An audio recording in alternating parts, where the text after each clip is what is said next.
welcome back to Mediums in Action with me, Martin Lake Wilson, and my good friend and expert medium and psychic artist, Ian Doherty.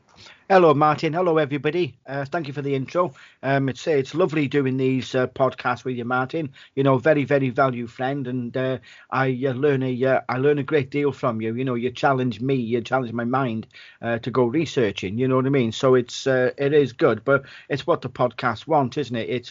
It's looking at things from a clearer point of view, or looking at both sides of the coin, so to speak, isn't it? What's great is we can chew the fat, I suppose people say, or shooting the breeze. Yeah. We can talk about things, and rather than either of our ego kind of cutting in and saying no, that's nonsense, we actually discuss things, which you know, sometimes in our podcast we've done that, where we start talking about a particular thing, and at the moment I think you're researching apports on the back of our live event that we did, and our live Facebook event, which again was great. Thank you everybody who took part. Indeed. We do these every month on our Facebook page. People ask us questions, we give readings, and we also do little exercises as well and have a discussion. So please join us on Facebook. Yeah, we was talking about apports, how things could be moved by the paranormal from one place to another. And I think it's only a matter of time before we do another podcast on that, I think. Yeah, no, I think it'd be a good one. I was thinking the same, Martin. Yeah, we'll have to do it, especially since it kind of goes into the realm of quantum physics and everything like that, doesn't it? Yeah, so. Yeah. No, was it electrons and fermions? You know, that was it. Yeah. It's interesting stuff. So today, Ian, I thought it would be really good to talk to you about your work as a psychic artist, and in particular to do with your oracle cards. Now, for anybody who's listening and hasn't listened to all of our podcast episodes, don't worry, we won't hold it against you. But what I would say is Ian is, I would say, a clairvoyant medium, but also as well is he's a psychic artist. Do you want to tell us what is a psychic artist? It'd be good for you to kind of give us a really good explanation of what a psychic artist is compared to a standard artist. Yeah, well, firstly, the psychic artist, as the name puts over there, psychic, it's influenced from the spirit side. You know, I have a gentleman who works with me who is in himself a spirit guide, and I fondly call him Charcoal Man, because whenever we first started, it was charcoal with everything. You know, coloured pencil with charcoal, just normal pencil with charcoal, soft pastels with charcoal. You know, so I called him Charcoal Man. With these paintings, I don't have any sight, you know, as what I'm going to be drawing. You know, I don't copy a photograph or paint there. I don't go out and sort of take photographs of a scene and then try to paint it or this. I just go to my, I get that feeling I'm going to be doing a painting, and that's part of it. You know, my guide talking to me, come on, we're going next door. So I say next door, I converted my garage into my art studio, and I go there, I put my canvas paper up, and then I just start painting, and then and part of the psychic artist, damn well quick, I can paint, or rather I have painted a 100 by 150 centimeter canvas in about 50 minutes, start to finish. So it is quick. It's having the feelings linked over with the spirit side of life, so you're almost in an altered state, not in a meditative state. Your eyes are open, but you're going with your flow. It's what feels right, and there's parts of the picture I'll think, oh, I've missed some out, I don't know what it is, and then suddenly something just gets drawn, a tree, a tower, whatever, and I think, oh, it's done.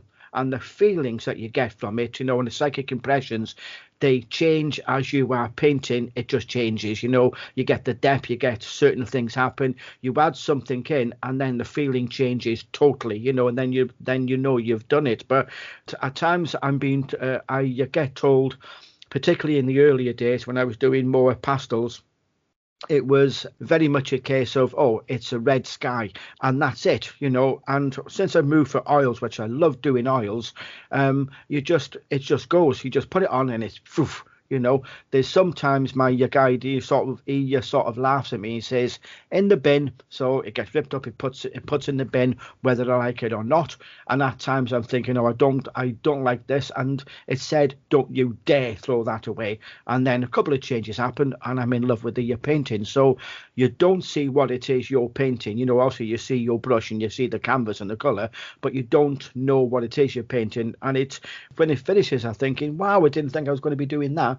So that is what it is, rather than the artist doing a person sat in front of them or sitting out on the field and just painting what they see. So it's psychic impressions from the spirit side of life.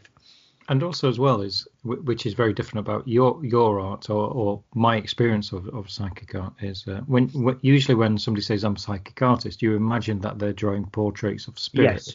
Yes. Yeah. Where your paintings are sometimes they're landscape, sometimes they are an arrangement of symbology.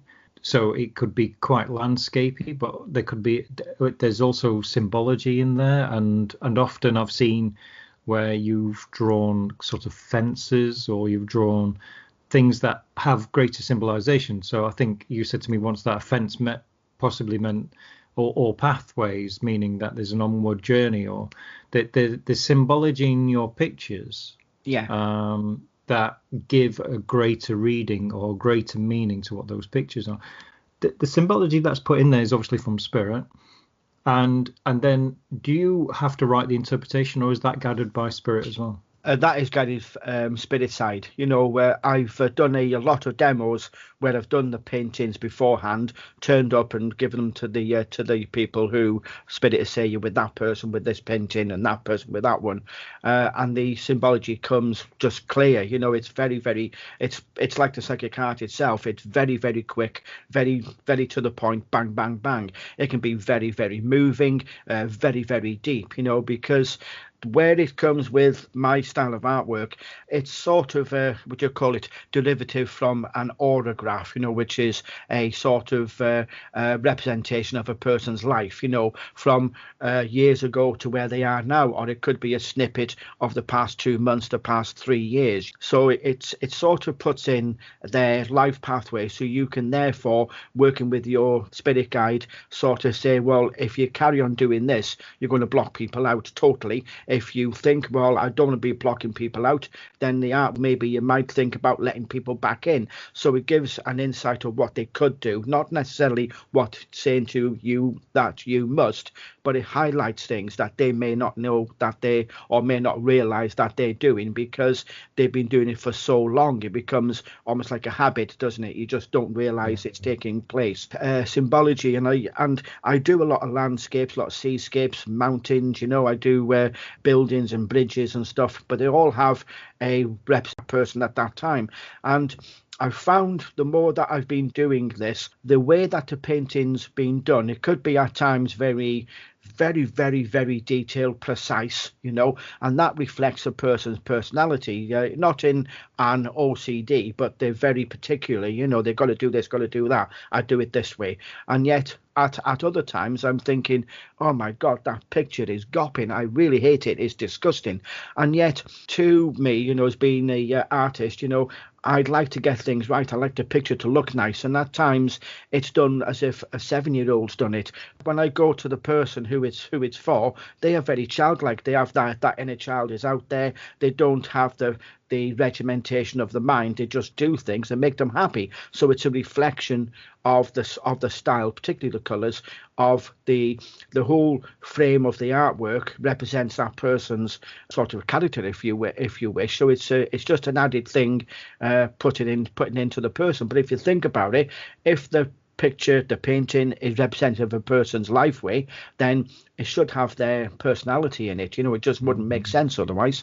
I mean, you must have done hundreds, if not, well over 1,000 pictures. Yeah, I used to be a analyst in the Air Force. Every single piece of artwork that I've done, maybe minus maybe 5, I have got a digital photograph, a fax copy, or the actual original. And I worked out, I've done a lot of coloured paintings, coloured drawings, with just pencil and then a bit of coloured pencil, then over towards the deeper chalk pastel and then to oils. You're looking, I think, on the pastels, I've done about 972.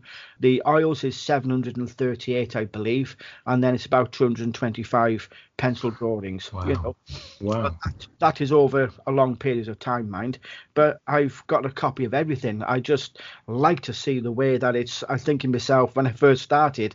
At the time of drawing it, I thought, "Wow, it's beautiful." I was in Bosnia at the time, in the forces, and I was just doodling on doodling. I was drawing what I was seeing and feeling. I was doing buildings with barbed wire and all that type of thing. Very, very deep, and it's sort of very soulful. And at the time I thought, wow, that's bloody impressive. And I look back now and I'm thinking myself, was I really that poor? Looking at it in an egotistical way, I dare say, you're thinking, wow, was I that poor at drawing then to where I am now? But it was the right time for me. It meant things and it got me on that pathway. Exactly. The thing is, it's I think one thing about an artist, and I mean this in every sort of aspect of an artist. So whether you're a writer or an actor or anything like that, you're on a path, and no doubt, I'm sure that there's many of an actor who looks back at his or hers first performances and thinks, oh my God, and just spots slight nuances. But no doubt, everybody like that, including yourself, you're just being overcritical, to be honest. There's no doubt there is that essence there in your pictures right at the beginning, and it's interesting. I mean, I absolutely love your paintings, and you have some absolutely amazing vistas, and I've been lucky enough to visit your art studio where you have this massive 12 foot, is it 13 foot? Yeah, it's 19 foot long by 19 foot. Yeah, it's the whole one side of the garage. To be honest, it's the whole wall,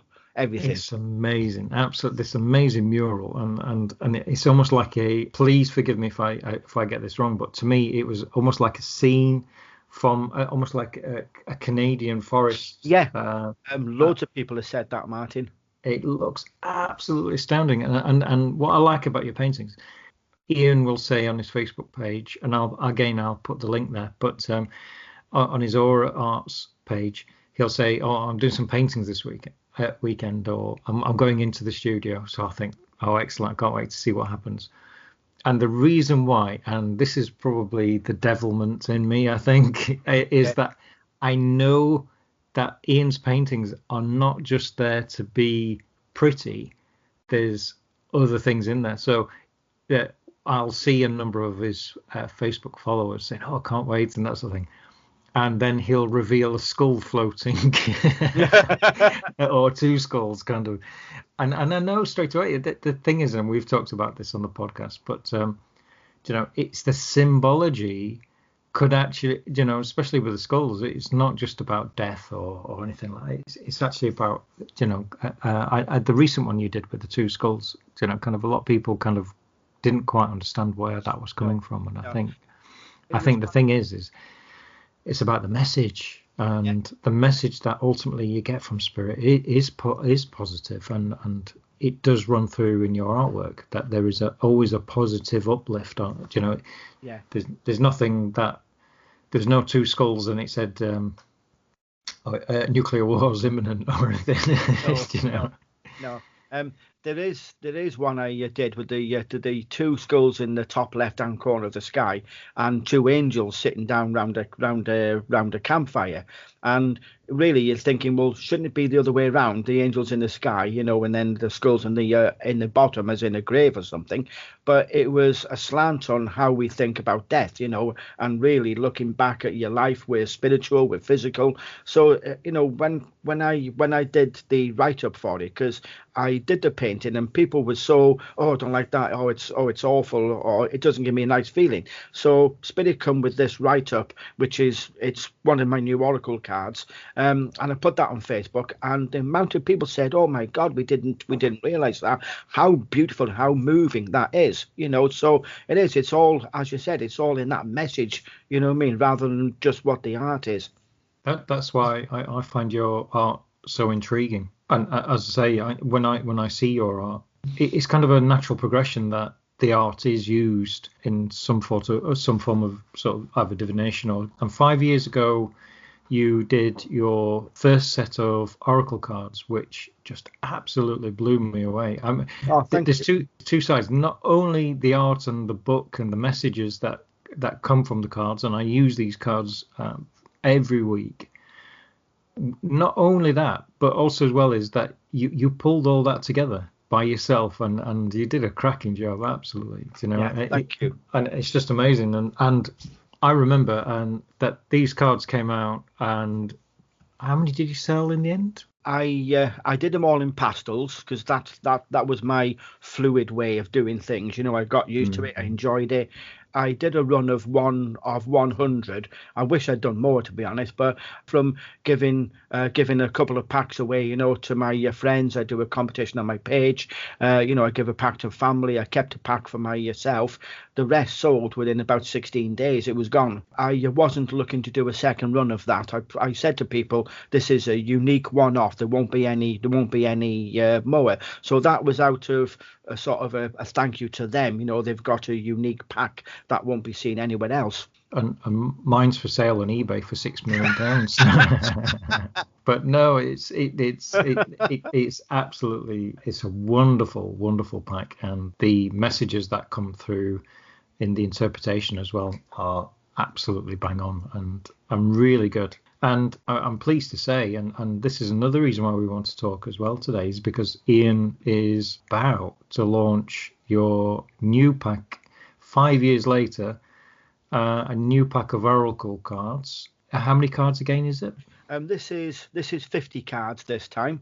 I did 48 with my pastels. This is 50, and they're all painted in oils. One of the reasons why it's been so long was getting in that right sort of frame, because frame of mind set, because the pastels were to flying. I really enjoyed it. I was doing smaller pieces and I was just loving it.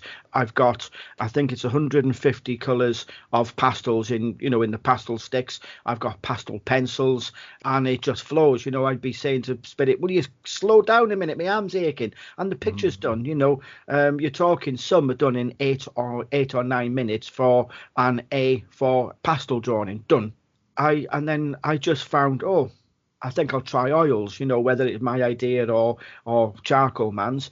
And my first oil painting, I've got it up on my wall. I was blown away with it. I thought, oh my God, that's lovely. And then there was a little bit hit and miss. I tried to do wet on wet, like Bob Ross. Just not for me, but I tried. And then it got into a stage where I was just painting and painting and painting. It was getting better, more detailed, and I just loved it. But the colour hues, in oils far outstrips the pastels. There's more of a texture sort of given to them, and you can do so much more, and Spirit would teach me, no, do it this way, do it that way, and it's just amazing. So now I really am just doing oils. I've started doing 60 by 40 centimeter ones, and they take 30 to 35 minutes, sometimes less. But the details there, when I find the sort of thing I might paint, I might do one painting and Spirit say cover it up, so I just cover it up, so it's all murky and mucky, and they said no, that's the background color we want, and then I paint over it. It gives the effect that they are after. And the way that they paint, they put the shadows in first, and I'm thinking, what the hell's going on here? And then I'm doing, say, I might do a little bit of a hillside with 3 strikes going up it. I thought, what the hell's this? Next thing you know, there's 3 trees. So they're putting the shadows in before they put what's causing the shadows. You know what I mean? It's like to do the background and then build it up. And I thought, clever, it's good. Again, I think it's this natural progression as much as anything with Charcoal Man's influence is you now, where with your pastels, as you say, that there's a real difference between pastel and oil in the sense of vibrancy from the colour. Yeah, definitely. And obviously colour is central to what you do, because obviously you're still bubbling away with the colour of disease and auras, and that's why you're called aura arts. Is because auras have always been central to you. So the colour is central, and now with oils, you've got this sense of colour, and that's key to your oracle cards as well. It is. There's a little bit of realism, like you don't see a lot of black in a person's aura, but you get it in my pictures, and that's the sense of making it look what it should be. You know what I mean? Because without it, the pictures wouldn't look, a mountain wouldn't look a mountain without having the shadow in there.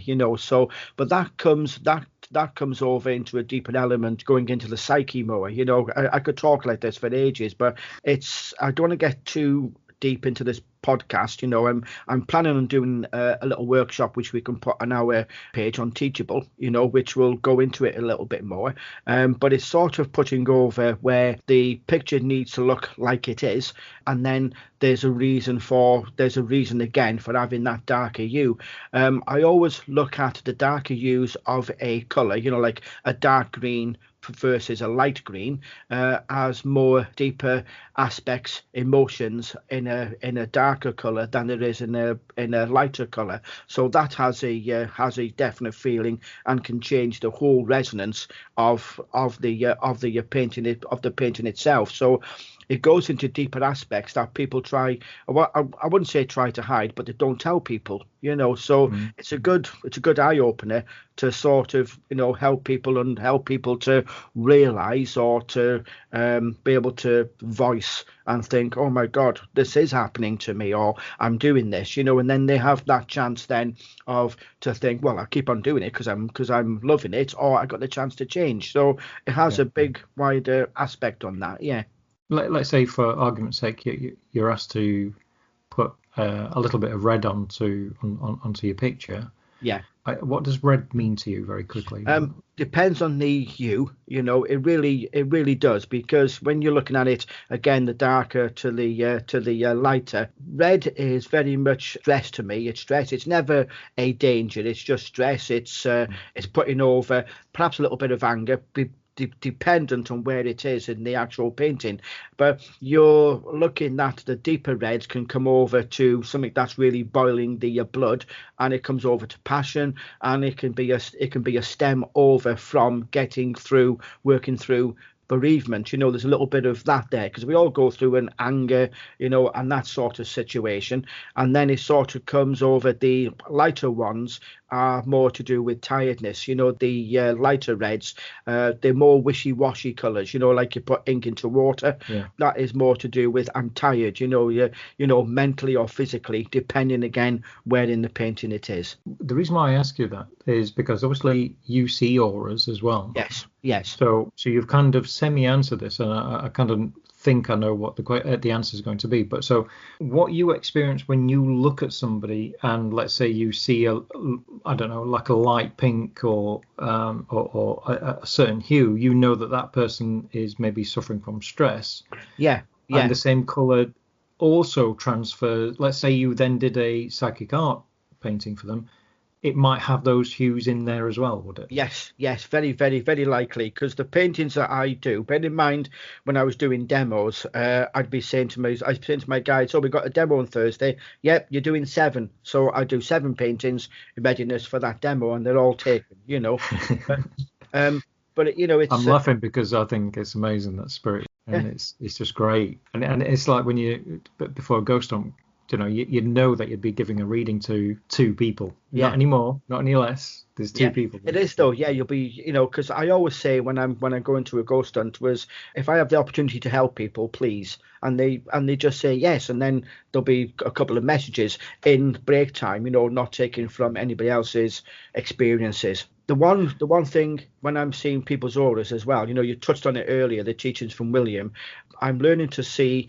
or to understand the illness that is, illness oblique disease that is coming over in a person's aura, because like reds of a certain hue of red can be muscle soreness, not so much in fibromyalgia. It's maybe muscle bruising, if you've banged your arm, you've got a bruise or stuff like so. And then it can come over to put over to elements of the blood and loads of little things there. So I just find it really sort of, oh my God, I just can't wait to get on with it. I think what we'll do is we'll make this a two-parter podcast, because we were going to talk about the cards themselves and what greater symbology is used, but I think this is a good point to kind of stop this podcast now. Yeah. And then maybe discuss how symbology has a greater influence on your cards as well, and also how that works with other people as well. So how you can look for symbology as a psychic medium, or how symbology plays into being a medium, and how it plays into when you are reading tarot cards or reading oracle cards. And we'll use your oracle cards as an example. Okay, so join us in part 2.